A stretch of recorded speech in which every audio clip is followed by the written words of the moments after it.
Alright, what's happening, Instagram massive?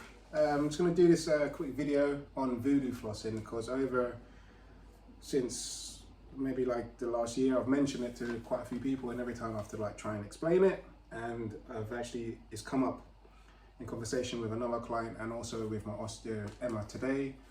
She didn't know what it was, so I was trying to explain it. So I think I'll just finally should just do a video quickly about it. So voodoo flossing is a tool you can use, which you can use bands like these, long bands. I'll explain that in a moment.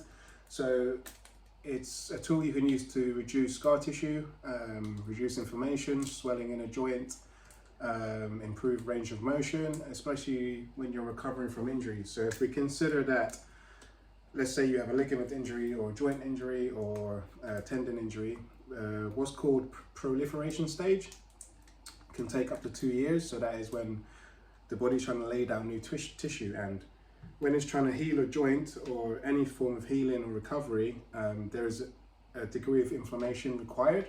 But obviously if you have excess inflammation, it can swell the joint, for example my knee, and it becomes uncomfortable and actually reduces range of motion. So to kind of like flush out some of that inflammation, you can use voodoo flossing. It also works with scar tissue. I haven't got any scar tissue, so I can't really vouch for that, but I've used it to improve the range of motion in my knee and also reduce inflammation. So if we go back to like when I damaged my knee meniscus end of 2019, for a very long time I couldn't even bend my knee at all. It was totally impossible for me to do this because of the body was just protecting the knee and there was loads of inflammation. And one thing I had to do was find more range of motion and find more pain-free range of motion, so I could start to load my quads, load my hamstrings and calves again, so I can build back strength in my leg, which took quite a long time. So I went from very limited range of motion, pain, to none. So obviously now I can train on it. Bear that in mind also, a lot of physios and doctors told me to stop squatting, stop weightlifting, blah, blah, blah, because of the knee. But here I am still doing those things. So yeah, I did come up in conversation with osteo today and also with my client Elizabeth, because she has an MCL injury. It's fine now, but she's obviously, it niggles every now and again. So like for example, if like today I was demonstrating some D-ball carries with a client, and I've actually my knee's just inflamed a little bit from being in that deep squat, and probably abducting too much from today. My knee doesn't like too much abduction, so that is why I'm going to do it now. So I thought I might as well film it, and it makes things a little bit easier. When you do this, it is kind of painful a little bit, because you have to, basically the bands have to be very, very tight to cut off blood circulation to the joint. Yeah. So what I'm going to try and explain is why the flossing works. So for example, let's say the knee's full of fluid. When I use the band to cut off blood circulation here, entry to the joint, and also at the other end with the band, there's no new blood in there at the moment. So when I take the band off, there's going to be a rush of blood in, new blood in there. That's actually just going to flush out all of the inflammation out of the joint and just free it up a little bit, and actually feels really good. It's not a one-time magic fix. Depends how inflamed the joint is and whatever, how many times a day you have to do it, or over the course of a week. I mean, last week my knee was very, very, very inflamed. I did it 3 times with some icing, and then my knee was back to normal. I trained Friday and my knee was fine. It was just my back that nickled up a little bit. So what happens with a muscle, let's say a muscle's tight, right? And it's being uncomfortable, or there's too much inflammation in the joint. So what happens is, I'm going to quickly draw it.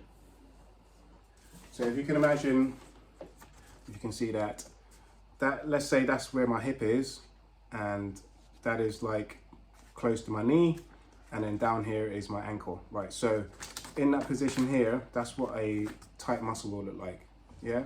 So it's just uncomfortable. Ideally, you want that muscle fiber looking a bit like the bottom line, so less tightness, yeah? So if we can kind of pin down this end here and pin down this end there and start to pull on the muscle, it will actually lengthen back down to a more comfortable range, yeah? Hope that kind of makes sense, yeah? So I'm actually going to demo it right now, how I actually do it and what I do when I do it. So these Voodoo bands, Don't ask me why it's called Voodoo flossing, maybe because it's magical, I don't know. They're quite long. I use 2, so depending on the size of your leg, because also my quads are quite big, I'm going to go further back a bit more. So I need 2 to go around my actual whole leg and cover my whole knee. You have to go across the joint as well, yeah? I've seen some people do it with the joint open, but for me personally it doesn't work because I need some pressure on the joint to push out that inflammation. So these are quite long. I would usually start about there. I don't know any measurements. This is just the way I've learned to do it, and I was shown to do it. So about there at the knee. So ideally, like kind of where the IT band and quad start to insert into the joint, and you can see how tight I'm making that first tie off, which is very, very tight. And to be honest, the tighter the better. The tighter you do it, the less time you got to have it on for. Yeah. So as you get close to the knee, now I'm just loosening off how tight it is. So I'm not going to be very, very tight on the knee. I'm just going to be a bit firm. Yeah. And then obviously I'm going to go underneath. Actually, I've got more bands, so I can loop around it kind of a little bit more. That's a little bit annoying, so I'm going to go around a bit more and then lock that off. So that's the first tie off done. Obviously, when, as I said, with the muscle being tight and inflamed, there I need to go to, if you can see, I need to go to the other end of the muscle, which is down by my calf, right? So again, about there, nothing lower. We don't need to go that low. And again, this first tie off has to be very, very tight, because remember, you're actually trying to like pin down the muscle really hard, harder than you'd be able to do with a foam roller or someone giving you a massage or something like that, yeah? And because the band is quite strong, it's able to do that, yeah? And again, I'm gonna go up literally onto the knee joint. So across the knee, and then I can tie it off a bit more. Okay, so that's it. So that's it, done. And even from there, it's very hard for me to open or close my joint, yeah? So literally, if I can move this camera over here, what I'll do first is I will just literally just kind of just move around, and you can see that at the moment I can't really bend the knee. The band is very, very tight. And for about a minute, I'll just walk around like that and just let the blood not get into the knee. And what I would do eventually, to start to stretch the joint a bit more, I would, let me see if I can set this up somewhere.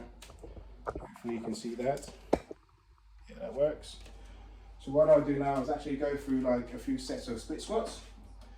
So obviously remember, that's really, really tight. So as I bend down, that muscle is getting stretched, yeah? At both ends. And you don't need to do this with like, it's not like proper reps. You can use support. You're literally just putting movement in the muscles, stretching those muscles. I'll do a few of those. And for me, I'll do some with the other leg just so you get a different bit of movement in the knee. And now, that's getting very uncomfortable because all the blood's got out my knee. I'll do one more, and that's it. And what I do now, see at the start I couldn't really bend it, so now I can start to bend my knee a lot more. And all of that movement, because the muscle's being pinned down, it's all just being stretched, being lengthened to a much more comfortable range. Okay, let's go back.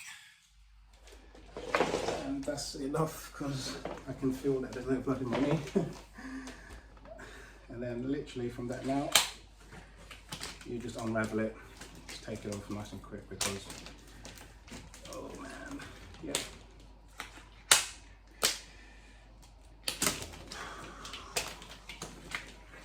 And what you'll find is you'll feel all the blood go back into the joint.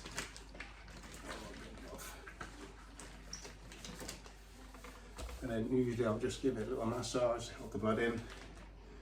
Normally after this, if my knee was very inflamed, so even there, even from now, my knee's even less inflamed than what it was just before I done that. It feels like great now. Some scenarios I'll just ice it again now, so just cold therapy, just to help shrink the inflammation down, reduce a bit of pain. I know a lot of people are like, icing doesn't work anymore, or the scientists come out and say it doesn't work. Mate, I've been icing my body for fucking since I was 15. It works, man. Like, it's not a fix for anything, but it helps to relieve pain and it helps to reduce inflammation. And that's good. If that's going to help you move around a bit better, then do it. Like, who knows? Next year they might bring out fucking research that says icing does work. So whatever. But yeah, now my knee feels great. Like, that's it. That inflammation that I just built up demoing those D-balls is gone. So that is Voodoo flossing. You can get these bands online, Amazon. You can see how long it is. It's like super long. I'd recommend buying 2 if you need to do it. And if you need any advice, let me know, and you can just follow that video. And it's easy as that. Peace.